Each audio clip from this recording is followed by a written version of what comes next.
Breaking tonight, with just 18 days until Election Day, Donald Trump is preparing to launch his closing argument, and in a big way, as the polls may show some signs of tightening up yet again. Welcome to the Kelly File, everyone. I'm Megyn Kelly. It's been a hectic few hours as the candidates make their final sprint toward Election Day. Hillary Clinton holding a single event in the battleground state of Ohio today, while Donald Trump managed 3 stops, holding 1 rally in North Carolina, 2 in Pennsylvania. Earlier today, he told the crowds he's leaving nothing to chance. Watch. I'm working harder too, folks. I am working harder. There's no doubt about it. I've got 3 stops today. We've got 3 of these today. We got 3. We're going to do this for another 19 days. Right up until the actual vote of November 8th. And then I don't know what kind of shape I'm in, but I'll be happy, and at least I will have known. Win, lose, or draw, and I'm almost sure if the people come out, we're going to win. But I will be. So, is there reason to believe Trump could still win this race? Larry Sabato and Kristen Soltis Anderson are here on Trump's push to close the polling gap. And Chris Stirewalt is here with new developments on the House and Senate races. But we begin with our senior national correspondent, John Roberts, reporting from Newtown, Pennsylvania, where Donald Trump just wrapped up his final rally of the day. John? Megyn, good evening to you. You know, you say, is there a chance in the next 17 days for Donald Trump to make a difference? He likes to say at many of his campaign rallies, take a look at what was going on in the UK with the Brexit vote.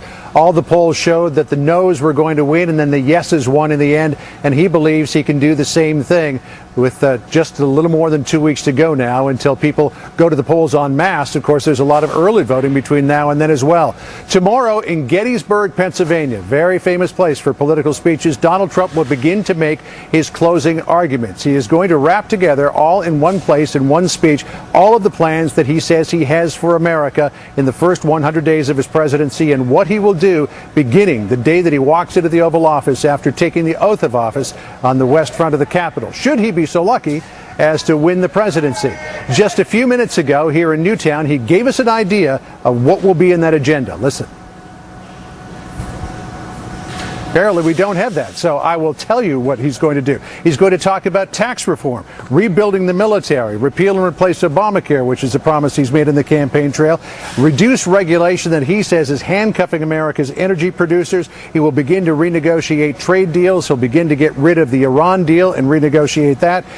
Tax cuts, also his 5-point plan to reform ethics in Washington, and something new in the campaign trail, saying that in the Department of Commerce he will create, in the first days of his presidency, a so-called America Desk, which will be tasked with preserving American jobs and setting the playing field for American companies to flourish. So tomorrow morning, Megyn, 11 a.m., we'll see if he can turn the poll numbers around. One glimmer of hope here. A new Investors Business Daily national poll has got him 1 point ahead of Hillary Clinton, but he still trails in 11 of the 16 so-called battleground states. Megyn? Real clear polling average went 1/10 of 1% in Donald Trump's favor today, but it's very tight, and her lead is pretty solid. John, good to see you. So over the past 5 months, some context now on the polling. Watch this. Even when Hillary Clinton's lead appeared to be getting to the point of insurmountable, Donald Trump has repeatedly been able to bounce back. For example, in early May, he was down 6.5 points, only to move ahead just 2 weeks later. It happened again over the summer. In late June, the businessman was trailing the former Secretary of State by nearly 7 points. 4 weeks later, just after the Republican National Convention, he was back in the lead. And it was a similar story at the end of August. He trailed by nearly 6 points. He had attacked the Khan family, all that nonsense after the Democrats' convention. Just over 2 weeks later, it was a dead heat. Today, Hillary Clinton is ahead by just over 6% in the Real Clear Politics average of all polls. And the question now is whether Trump can once again be the new comeback kid as we approach Election Day. Larry Sabato is the director of the University of Virginia Center for Politics, and Kristen Soltis Anderson is a Washington Examiner columnist and a Republican pollster. Good to see you both. Good to see you. So he's done it. I mean, Larry, he has done it at least 3 times. If you want to look at like tighter times, you could go back further than that. But he's been counted for dead many times before and has come back. Is it possible between now and November 8th? Megan, anything's theoretically possible. I certainly wouldn't bet on it. It's very, very unlikely. This is a sizable lead by Hillary Clinton. People say, oh, what's 6 points? Why polls turn around quickly? This is the end of the campaign. We're at the end, this final phase. People have made up their minds, and the vast majority have made them up solidly. They're not going to be switching, certainly between Clinton and Trump. There may be a few who switch back and forth between one of the major party candidates and one of the minor party candidates, but that's about it. And don't forget about early voting, too. We've got 3 to 4 million who've already voted, and we'll have about 40% of the electorate having voted before November 8th. Kristen, do you agree? Because Trump, if you look at the history of how Trump has closed the gap, we can put this on the board, he's done it in 2 weeks in the past. Look at May. May 6th, Clinton was up 6.5. By May 22nd, he had taken the lead, a swing of 0.7 points. And then you can see a little bit longer between June 28th and July 25th, but not even a full month there. And once again, he had taken the lead from a 6.8% deficit. I think it is a little bit easier to make up a gap like that in May when people are still trying to figure out what are the issues that matter to them, trying to get their heads around who these candidates really are and what they're standing for, than it is by the time we get to late October when, as Larry mentioned, lots of people have already made up their minds. 9 out of 10 supporters of Clinton say in polls that they will not change their minds. 9 out of 10 Trump supporters say they will not change their minds. People are so kind of down in their bunkers about who they're voting for at this point that really the slice of people left who can be persuaded is very small. The way you can persuade people is not to switch from Trump to Clinton or Clinton to Trump at this point. It's to vote or to not vote. And so the one thing that I think Trump could potentially do is if he's able to go and hit like a laser just those states that he needs to put together 270. As you mentioned, he's been doing these rallies. Rallies are sort of the thing that he's the best at. He's better at that than the Democrats are. But the thing that he's got working against him is that there's the Democratic machine. In the Republican primary, he was able to overcome the turnout operations of folks like Ted Cruz, but it's a whole different ballgame up against the Democratic turnout machine. And so he's got to really make sure that these rallies are turning out lots of people if he wants to energize his supporters enough to try to begin to make up this gap.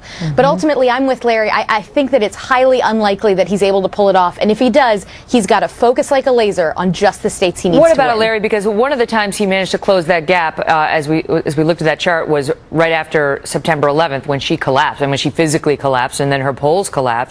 I mean, does he need an event as big as that, in your view, to turn this around at this point? As big or bigger, and I'm not even sure that would do it for some of the reasons that Kristen just mentioned. The undecided percentage, my guess is it's 2, 3, 4 max.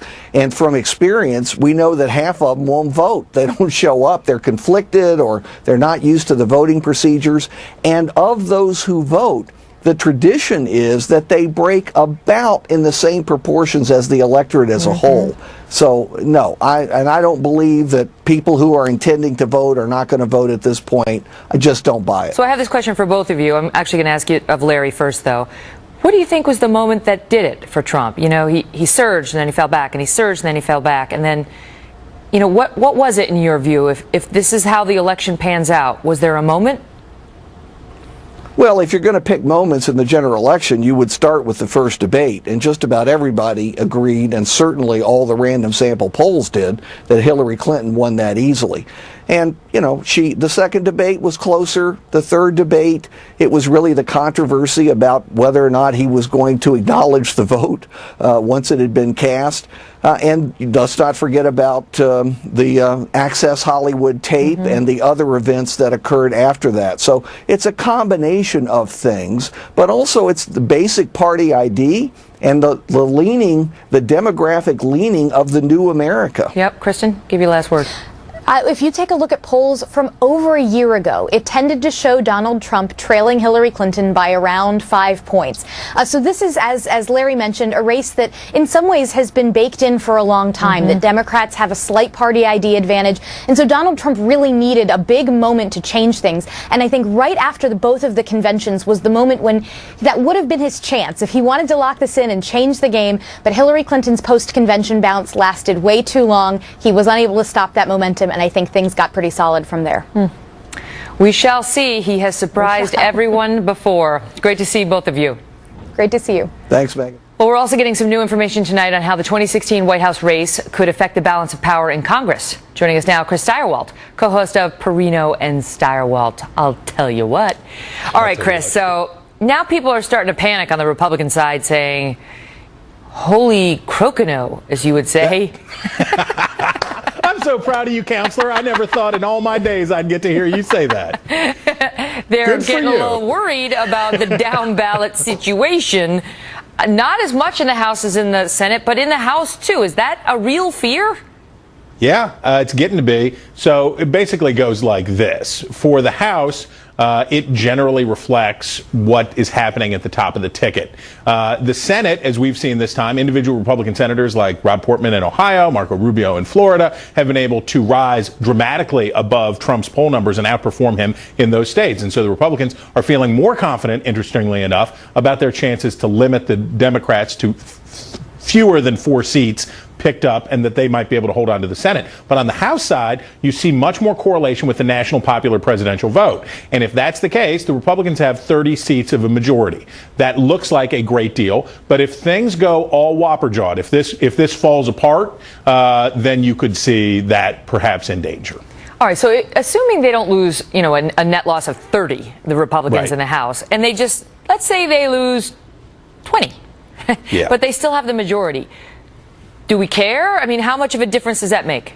Well, that's one of the reasons, in fact, right now that I think Republicans are going along with the whole Donald Trump rigatoni recipe here, that they're playing along with this because they want voters to keep believing. Because if they just lose 5 seats, 6 seats, like had happened in bad losses in 1988 and 1996 for the losing parties, that's okay. Then they can handle it. But if it starts to dip down and you start talking about a number like 20, they don't have a functional majority anymore because the Republicans are always chasing each other around with billy clubs, crushing each other's skulls open. And then if Hillary Clinton wins, then guess what happens? She's facing no opposition. She's facing a majority that can't, or a majority in the House that can't even block her because they can't agree. So that would be the Democratic hope. Grind that Republican majority. If they can't beat it, grind it down to a nubbin and leave Paul Ryan unable to do anything over there but weep. What 2 Senate races are you watching the most closely? Like, is the Republican incumbent in the biggest danger of losing his or her seat? Well, there are 2. Mark Kirk in Illinois is a lost cause. That's not going to happen for the Republicans. So that's one. Ron Johnson in Wisconsin looks pretty tough. He's outperformed.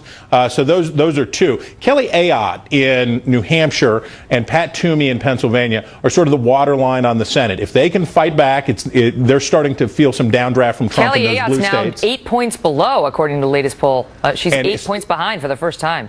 And that's they're losing some of their separation in those blue states as Democratic voters and persuadable moderates turn against Trump. So they got a problem up there. So that's where I'd say the waterline is New Hampshire and Pennsylvania. Wow. Stirewalt, great to see you. Dig it. He's dig it and McKinnon's kick it, and he's coming up later. With just 18 days to go until the election, Charles Krauthammer has just announced how he is voting. And he is here next with the news. Plus, First Lady Michelle Obama has been hitting Trump hard on the campaign trail. And today, for the first time, Mr. Trump hit back. We'll show you how when David Wohl and Julie Roginski join us in moments. And then we have new revelations from the hidden camera video of Democratic operatives plotting to start trouble at Trump rallies. Just ahead. So we get people behind Trump when he's at a rally, but we make sure it's women. And they're positioned next to men. A president can't just pop off or lash out irrationally. And I think we can all agree that someone who's roaming around at 3 a.m. tweeting should not have their fingers on the nuclear codes.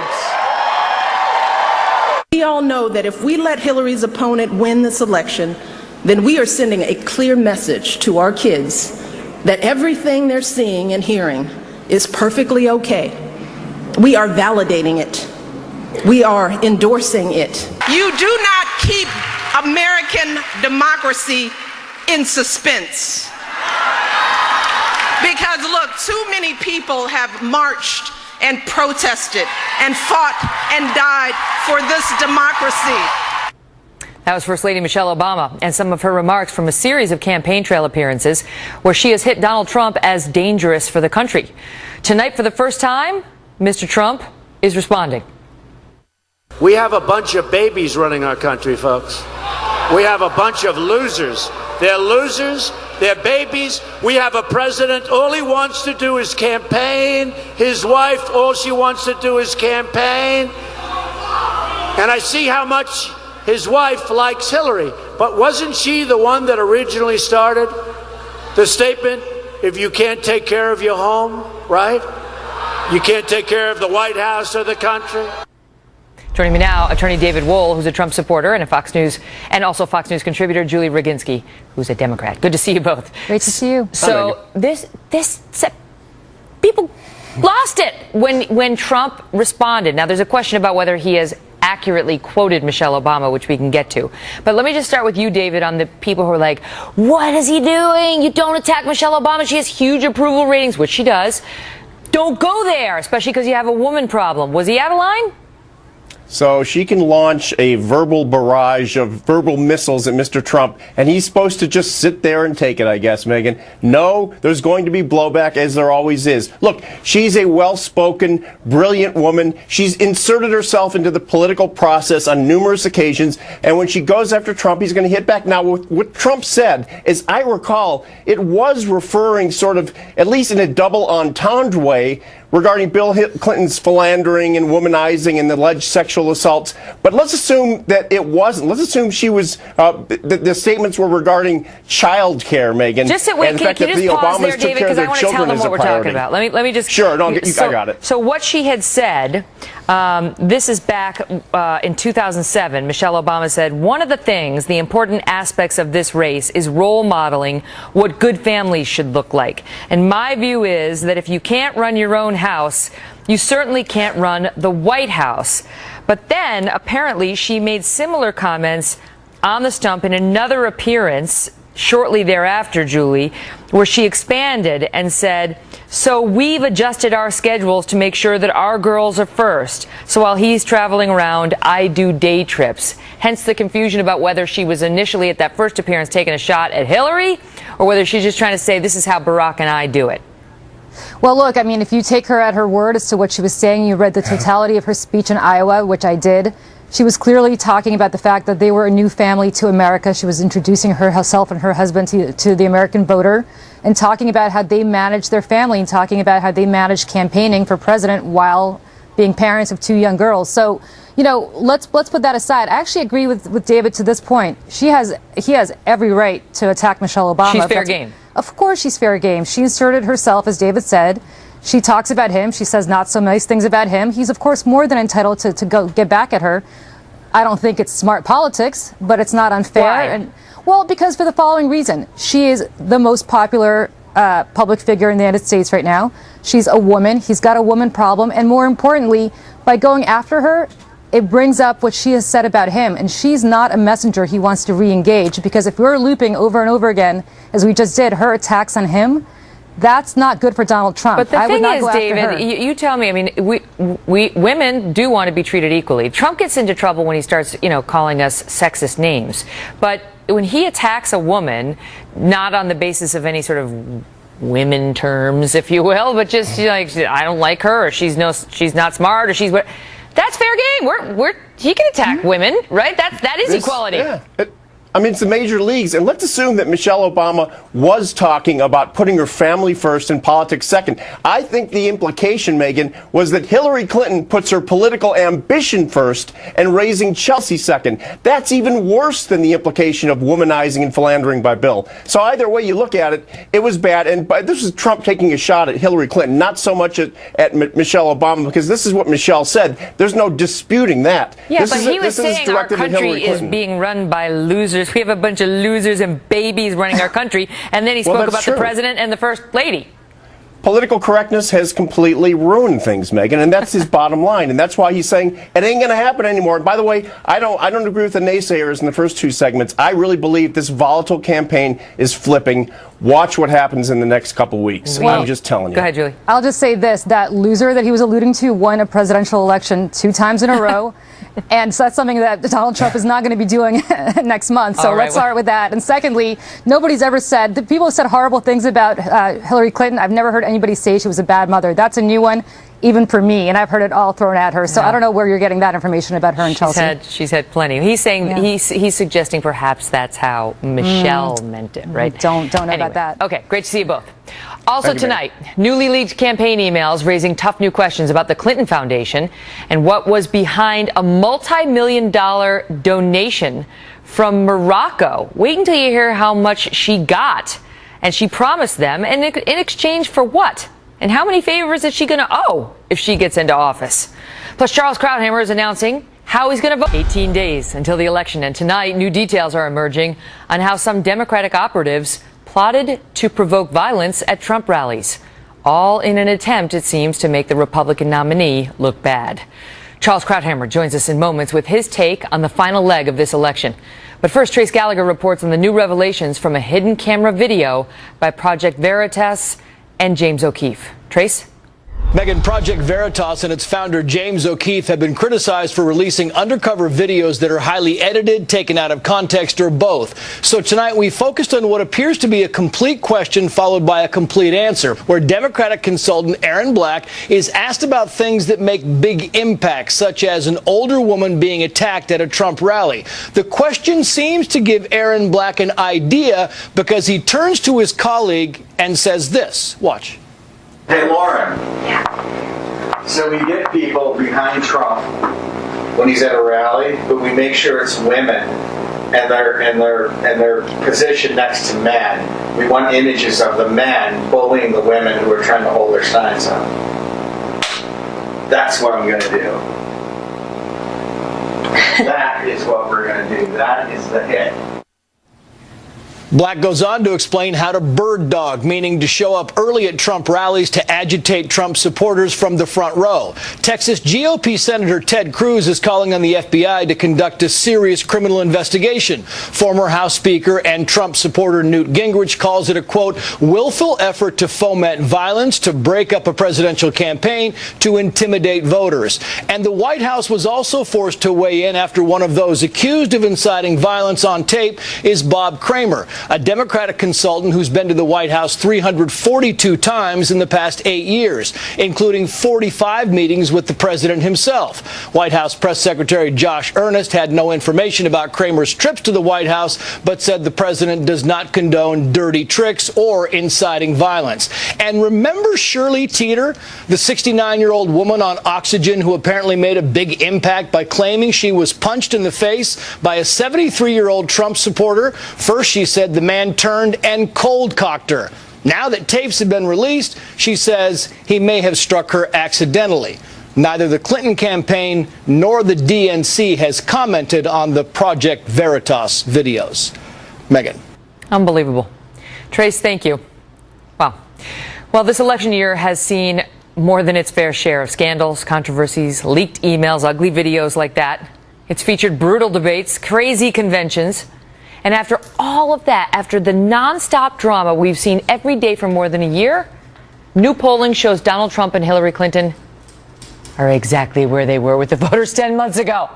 When it comes to likability, 40% view Clinton positively, 29% view Trump that way, same way as it was almost a year ago. And the spread in the polls is exactly where it was a year ago as well. Nothing has changed. So did anything that happened this year matter? Joining me now, Fox News contributor and nationally syndicated columnist Charles Krauthammer. Charles, good to see you. Did any of it matter? Well, in a sense, I think this has been one of the worst years for American democracy in general. It's been one of the lowest, least elevating campaigns ever, and we have not been enriched or enlightened by it. I think the reason things are the same is because we've never had two candidates who were better known at the beginning. Name recognition way up there, probably in the 90s before they started.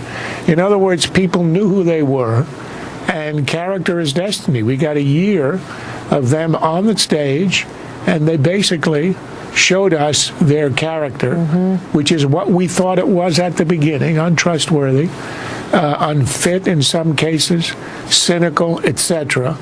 And we are where we are. Nothing really has changed in that respect, other than we've reached lows in tactics in incivility that we really didn't think we'd ever see at the presidential level. And so you find yourself in a similar place to where you've been all along as well. In your column this week saying you still cannot vote for Donald Trump. We're 2 weeks out now from the election. You say you cannot do it, and you cannot vote for Hillary Clinton. So you're going to write somebody in. Who are you going to write in, and why do you think that's the best choice? Well, look, it's a question of conscience. The fact is, I cannot vote for Donald Trump. I thought that on the day he announced. I said it that night. I said on Special Report I didn't think he was even a serious candidate. I got that wrong about the fact that he wouldn't be a factor. But I think I got it right that he's unfit for the presidency, and I have never changed my mind on that. As to Hillary, the dilemma, I set it out in my column today in the Washington Post. She's a cynical politician with an empty core where her beliefs are supposed to be. To the extent she has them, it's conventional liberal, which I think is a threat to the Constitution. And you saw in the last debate where she said basically the point of the Supreme Court is to defend the little guy. The oath of office for a judge is to say that he does not explicitly, they have to swear not to recognize rich or poor. This is complete overturning of the point of the law. You know, right now, if you were just going to go by the polls, it would look like Hillary's going to win. You know, I mean, she's considerably ahead. So what does the public do when someone who, you know, as you point out in your column, because you speak for a lot of people, in saying you find her campaign entirely soulless, all ambition and entitlement. It's emptiness at the core, you say, in her that makes every policy and position negotiable and politically calculable. And you felt validated in those beliefs by what you've seen in the WikiLeaks, which show a lot of soullessness, somebody who doesn't really have a core message. So how does the country come behind someone like Hillary Clinton if she does win this? Well, it's because she went through the process. That's the only reason. And the process has to be elevated above everything else. Look, I was not a Barack Obama supporter, but when he won the election in 2008, he was the president of all of us. I've been very critical of him, but that's how you end up where you end up. I would have preferred first African American to have been Condoleezza Rice or somebody else, and yet I felt a pride when he was sworn in that our country had come that far. So she's going to have to earn whatever she gets at the presidency, but she will, if she wins, she will have earned at least the respect of the office when she's there. So we're going to leave the audience in suspense, and we'll have you back after Election Day to find out what you did. Charles, great to see you. And how I swayed the vote, yes. All the best. Right. Well, both Mr. Trump and Mrs. Clinton went hard on their rival at last night's Al Smith dinner. So how do you think the media covered that? Howie Kurtz is here with the answer. Plus, with embarrassing new revelations from the WikiLeaks dump of Clinton campaign emails, Mark McKinnon is here on the difference this makes in the final 18 days. The circus, next. Our eyes. They have a 200-degree range of sight, which exists as a temptation for any foreign entity or government that believes it could curry favor through a donation. I will certainly do everything in my power to make sure that the good work of the foundation continues without there being any untoward effects on me and my service, and be very conscious of any questions that are raised. That was at confirmation hearings in 2009, trying to calm concerns about any conflict of interest with her work at the Clinton Foundation. Now, some newly leaked emails are suggesting that there was reason for those concerns, as we learn that she may have been personally responsible for securing a $12 million donation from the Moroccan royal family, although it appears to have come after her tenure as secretary. Our chief national correspondent, Ed Henry, joins us live. Ed? Good evening, Megan. Hillary Clinton, in fact, did line up this big contribution from the king, according to her own close aide, Huma Abedin. She put this in a January 2015 email. She created this mess, she said, of Clinton Clinton, and she knows it. The mess referring to Clinton initially agreeing to speak at a May 2015 Clinton Global Initiative event in Morocco. Politico reported at the time a $1 million contribution was going to stoke more controversy, though, and so they didn't want to do that event. It turns out the money was far bigger, $12 million, according to Aberdeen, responding to top aides Robbie Mook and John Podesta, who were worried it would harm the April 2015 launch of the former Secretary of State's campaign. In a new email released today by WikiLeaks, Aberdeen was adamant, writing, quote, "No matter what happens, she will be in Morocco hosting CGI on May 5th to the 7th, 2015. Her presence was a condition for the Moroccans to proceed, so there is no going back on this." It makes you wonder what the king was expecting in return beyond just access. Because in 2011, Clinton's State Department charged the Moroccan government had human rights problems. And remember, at this week's debate, Donald Trump demanded Clinton give back large contributions from countries with questionable records. She never quite answered that, or this from Chris Wallace. Why isn't it what Mr. Trump calls pay to play? Well, everything I did as Secretary of State was in furtherance of our country's interests and our values. The State Department has said that.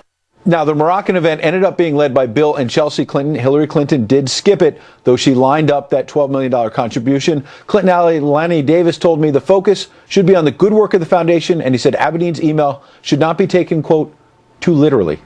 Megan? Ed, thank you. Joining me now with more, Mark McKinnon, co-creator and co-host of the weekly documentary series The Circus on Showtime.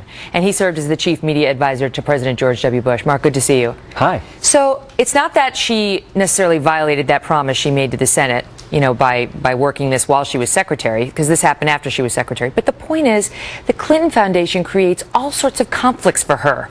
So she's trying to line up a $12 million donation to Clinton Foundation. She's going to speak. I'll be there, but I'm Bill and Chelsea because it becomes an issue. But what was the king expecting? And if she becomes president now, how many favors is this woman going to owe? And what about, they're not promising to shut down that foundation? No, and in fact, this is just part of the problem, because almost every day in the leaks there's a new disclosure like this. I mean, just the other day there was the disclosure about Qatar and $1 million contribution that was, quote, for a birthday present for Bill Clinton, possibly. And there's still no clear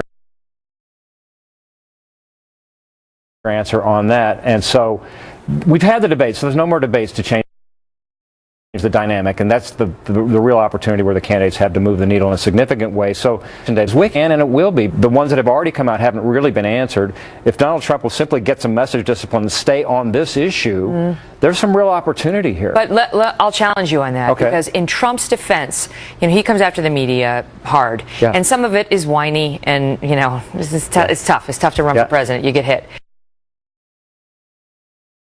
But some of it is legit, because the story of WikiLeaks has been ignored in so many corners, all but ignored in most. Agree 100%, and that's why, for example, the title of the circus this week is From Russia with Love. It's going to be all on WikiLeaks. The whole program is going to be on WikiLeaks. We're talking about, we're looking at it from every angle. I know, you hit Harry Reid saying, hey, WikiLeaks, and of course it's all about like, Russia's bad, Russia's bad. It's like, what about the fact that she called them needy Latinos, right? Yeah. Like, they're nothing. No one seems to care. We're going to look at it. We talked to Tucker Carlson about how the mainstream media is doing exactly what you said. And NBC, you know, he has 11 reporters on it every day, and NBC didn't say a word about it a week ago. So he's just a website, with all due respect to Tucker, that's what he said. No, that's what he said. I'm just a website, and I've got 11 people working on it. Where's the media? Because listen, if the media wants to shine a light on something, they can. Take, for example, the Access Hollywood tape, which was huge, there's no question. But the stuff that's coming out, here, I have a theory on it. We as reporters are lazy. And if you don't make it very easy for us to digest and spoon to the audience, many of us will reject it as food for the evening. Yeah. Well, I know just from the reporting we're doing this week that because of kind of the vacuum that's out there now, there's no debates. They are starting to talk about this, and a bunch of some of the organizations that we were with today have got big stories coming out in the next few days. Oh, really? Mainstream media, yeah, tune in. Really? They're on it now. Last question. Sure. How badly do you think that Trump answer hurt him at that debate about not accepting the results of the election necessarily? I think the answer itself was problematic, but the bigger problem was that it became such a story that it dominated all the news for the next couple of days. So in many regards, it was a good debate performance. There were lots of opportunities where he had Clinton on the defense, but by going there, instead of walking that back like his campaign wanted to, he walked it off the cliff, and that just became the dominant news for the next couple of days, and people are still talking about it. Mark, great to see you. You know what you got to do. Kick it. That's right. Kick it hard. Love that. Check out The Circus on Showtime. It's worth your time. So Donald Trump took some hits in the press today. You're shocked to hear, I know, for his attacks on Hillary Clinton at the Al Smith dinner last night in New York. But Mrs. Clinton gave it back to him pretty well at that dinner, which you know if you were watching it with us here. You might not know that if you picked up any paper at all today. Howie Kurtz is next on how the media handled this one. From the world headquarters of Fox News, it's The Kelly File with Megyn Kelly. Hillary accidentally bumped into me, and she very civilly said, "Pardon me." This is the first time ever, that Hillary is sitting down and speaking to major corporate leaders and not getting paid for it. We've learned so much from WikiLeaks. For example, here she is tonight in public pretending not to hate Catholics. Well, those are just a few of the jokes Donald Trump made about Hillary Clinton during his remarks at last night's Al Smith dinner in New York. The speech got awkward at times, since the humor was supposed to be good-natured and self-deprecating. It was generally more like just deprecating. And here's a little of how Mrs. Clinton responded. I think the cardinal is saying I'm not eligible for sainthood. But getting through these 3 debates with Donald has to count as a miracle. People look at the Statue of Liberty and they see a proud symbol of our history as a nation of immigrants. Donald looks at the Statue of Liberty and sees a 4. Maybe a 5 if she loses the torch and tablet and changes her hair. Donald really is as healthy as a horse. You know, the one Vladimir Putin rides around on. So while both candidates pulled no punches, the headline writers missed that. The New York Times focused on how Trump was heckled by the New York elite. Bloomberg seemed to think Trump's jokes struck a sour tone. Nothing about her in the headline. NPR declaring Trump turned a, quote, friendly roast into a 3-alarm fire. Mrs. Clinton, she pretty much got a pass, but there were lovely articles about how well she was dressed. Joining me now, host of Fox News Media Buzz, Howard Kurtz. Now, personally, I thought the Statue of Liberty joke was kind of funny. But the Putin joke with the horse, that was...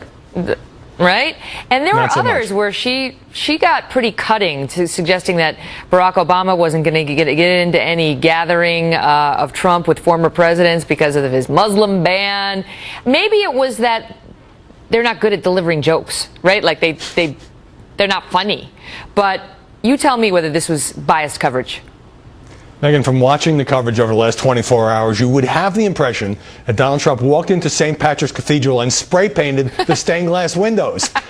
You know, I didn't get to see it live, and it's not a good thing when the Republican nominee gets booed at a Catholic charity dinner. And I didn't think joking about Hillary hating Catholics was a good move, especially he's referring to some references in the hacked emails that were from Clinton advisors. But I didn't know until I talked to people who were in the room that Hillary Clinton had some uncomfortable moments as well. Mm-hmm. Right, there was some booing of her, although I will say we covered it live here on the Kelly File last night, and it was interesting because we put a pundit on camera right after he was done who went after Trump saying, you're supposed to be self-deprecating, it's supposed to be about yourself, it's supposed to be kind of singe, don't burn, like the gridiron dinner. And then she got up, and the first thing I said after she was done was, and she did it too. Right? But Howie, the media, they're done with Trump. And I get it. Like, they're frustrated. They think he's this. They think he's that. But it's not their job to try to ruin him. I think there is so much hostility in many corners of the mainstream media against Donald Trump, and we see this in 1,000 different ways. But it's also classic media behavior when a candidate is struggling and slipping in the polls, and this after the third debate in Las Vegas. Every little misstep becomes a metaphor for how poorly he's doing. You know, his limo got a flat tire. He's going nowhere, that sort of thing. But it's on steroids when it comes to Trump. And yet there's nothing he can do about it. And you tell me whether there's something big that comes out of WikiLeaks, whether that could be a potential game changer given that mindset. I think that as the drip of these WikiLeaks disclosures has happened, there's been a little bit more coverage than there was at the beginning about the embarrassments for Hillary Clinton and her campaign. The problem is some of it's complicated. It takes a while to explain. Most of it, the exception of this latest one about the $12 million donation by the King of Morocco, doesn't involve Hillary Clinton personally. But more than any of that, Trump is always the story, and the coverage of him, most of it negative, but he's always driving the story, blots out what ordinarily would be very big disclosures by WikiLeaks against the Clinton campaign. Howie Kurtz, great to see you. We'll be right back. So in the average of all polls, Trump is behind 6.2 percentage points right now. Do you believe he can turn it around in the next 18 days? Facebook.com/The Kelly File, on Twitter @Megyn Kelly. Let me know what you think. Thanks for watching. Good night.